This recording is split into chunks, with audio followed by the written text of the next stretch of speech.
Bien, vamos a seguir desarrollando el tema prequirúrgico. ¿Sí? Dijimos que en el perioperatorio había tres etapas: un prequirúrgico, intraquirúrgico, ¿sí? O transquirúrgico y postquirúrgico. Por lo tanto, vamos a comenzar con el prequirúrgico. ¿Cuándo comienza este? ¿Cuándo se toma la decisión de la intervención? El médico decide que va a comenzar a que va a autorizar, perdón, a que empiece la cirugía. Esto puede ser de urgencia, puede ser una cirugía también programada. Luego, en la admisión, el personal de enfermería admite al paciente, le indica, lo orienta, le dice los horarios exclusivos y comienza en las tres cosas importantísimas que cuando nosotros le preguntemos en un examen cuál es la preparación prequirúrgica, ustedes dicen tres cosas: preparación física, preparación psíquica y educación. En la evaluación prequirúrgica es importante que la historia clínica sea adecuada, que esté completa con todo el interrogatorio del paciente más el examen físico. Eso lo va a realizar el médico, pero es un documento que nos sirve también para que el personal de enfermería pueda leerlo. Ahí también van a estar los exámenes complementarios, ¿sí? Junto con todas las eventuales interconsultas a los especialistas, es decir, es todo el peregrinar del paciente previo a la cirugía para poder llegar a un diagnóstico bien concreto y poder hacer después la cirugía. Y aquí nos van a visitar tres personas, ¿sí? La primera es un anestesiólogo que nos va a hacer una serie de preguntas, si nosotros tomamos alcohol o si usamos alguna vez alguna medicación para dormir. Nos va a calcular el peso y después va a calcular la cantidad de anestesia. Nos va a visitar el cardiólogo también porque tiene que hacer una valoración prequirúrgica de cómo está el estado del corazón para poder soportar a veces la anestesia general, y nos puede hacer un electrocardiograma. Y el cirujano, por supuesto que ya lo conocemos, son las tres personas que nos van a visitar. En la preparación física es importante entonces que el paciente tenga la vacunación antitetánica. Esto hay que preguntarlo, incluso el médico también lo va a preguntar. Y también se utiliza mucho la profilaxis quirúrgica, que es el uso de antibióticos previos inmediatamente a la cirugía. Hay tres cosas importantes, tres medicaciones que puede llegar a tener el paciente. El paciente puede llegar a utilizar heparina, que es un anticoagulante. Si el paciente tiene indicado heparina, el día de la cirugía se debe suspender, porque la heparina, al ser un anticoagulante, lo que va a hacer es que haya hemorragias importantes. Si el paciente es diabético y utiliza insulina, ustedes saben que la insulina se inyecta 30 minutos antes para poder atacar y regular la glucosa que uno ingiere. Por lo tanto, si ese día el paciente está en ayuna por completo, no podrá utilizar insulina. Y el antiácido también, generalmente conocido como Milanta, ¿sí? Que es como si fuera un líquido en forma de tiza. Si el paciente va a un prequirúrgico generalmente que es endoscópico, por favor, no darlo ese día, porque va a quedar todo pintado de blanco, la túnica, para poder observar como si hubiese estado nevando. Luego viene la preparación de la piel, que es muy importante. En la preparación de la piel, el paciente debe bañarse tanta cantidad de veces con iodopovidona como a veces esté establecido como norma en el servicio. Debe comenzar por la cara y el cuello, luego debe seguir por los miembros superiores, desde las manos terminando en la axila, luego los miembros inferiores, luego el tórax, luego el abdomen y posterior y último los genitales. También es importante que se quite la pintura de uña. Muchas veces el marido o la suegra aconsejan que se pinten las uñas para quedar más lindas. No deben sacársela, porque hay que dejar despejado el lecho ungueal, que es uno de los indicadores más importantes también en presencia de cianosis. Debe haber una dieta totalmente cero, o la dieta adecuada que indique el médico también. A veces algunos médicos indican la ingestión de algún líquido blanco, o claro, como puede ser un vaso de agua o un té. Eso queda a criterio médico. La preparación intestinal también es muy importante.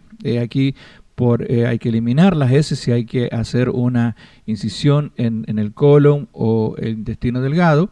Se debe colocar un enema. Ojo, que si a mí me van a operar del pie, no me van a tener que hacer un enema, porque no tiene nada que ver el pie justamente con el abdomen. Otra de las cosas es la preparación de la técnica de tricotomía, o sea, quitar el vello. Esto se debe hacer exclusivamente 30 minutos antes de la cirugía, y es toda una cuestión de lucha ahí entre la bibliografía, que muchos dicen que al quitar el vello se producen microlesiones y estas microlesiones favorecen a que ingresen gérmenes después y que infecten la herida, ¿sí? Algunos indican cortarlo más o menos al ras. Lo que no debe hacerse es lastimarse o cortarse, siempre tiene que ser minutos antes de la cirugía y luego se debe cubrir con apósito estéril, pasar mucho yodo povidona. Pero generalmente se desaconseja en la actualidad.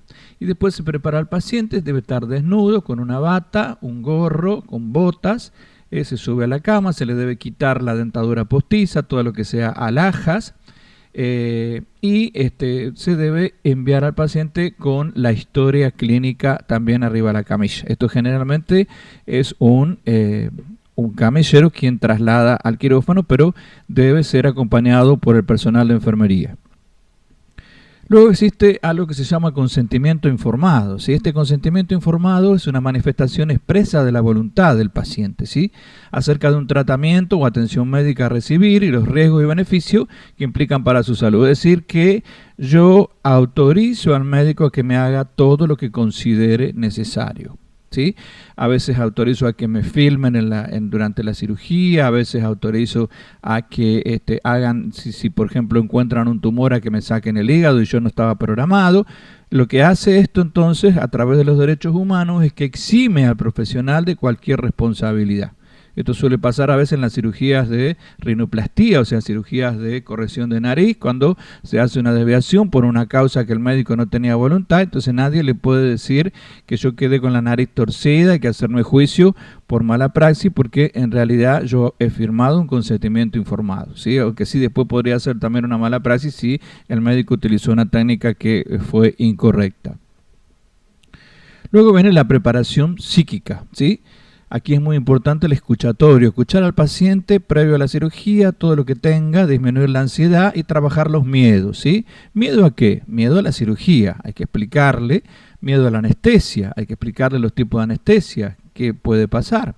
Miedo al dolor que tenga después en el postoperatorio, ¿sí? O algún problema de desfiguración, que después nosotros lo vamos a ver como alteración de la autoimagen, ¿eh? Si yo me miro en el espejo y me faltan los dos ojos, terrible, ¿sí?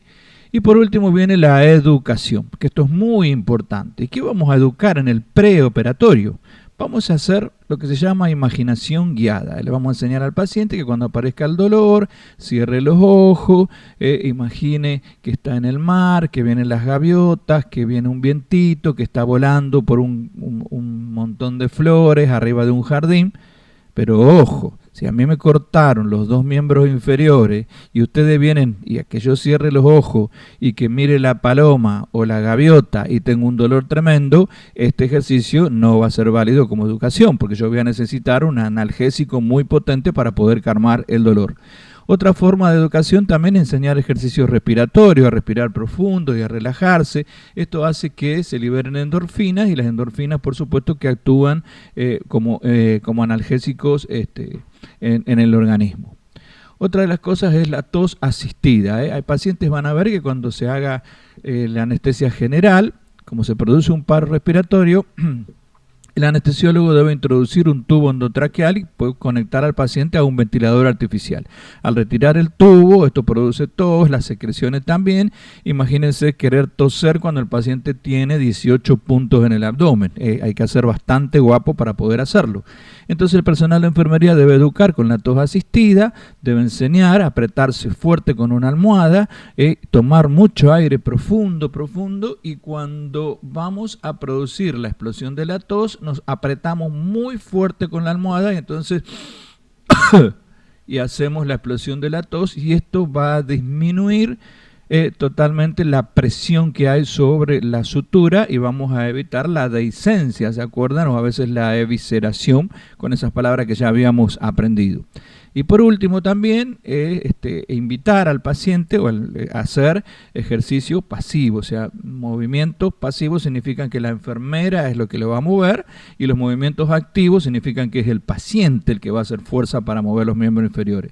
La enfermera va a ayudar, esto es todo para prevenir, ¿sí?, la tromboflebitis, es decir, la formación de trombos por el éxtasis, por quedarse muy quietito sin moverse en el caso de la cirugía. Todo esto siempre y cuando se pueda hacer este tipo de cirugía sin complicar la situación. ¿Está? Bien, nos seguimos acompañando y gracias por compartir otro día.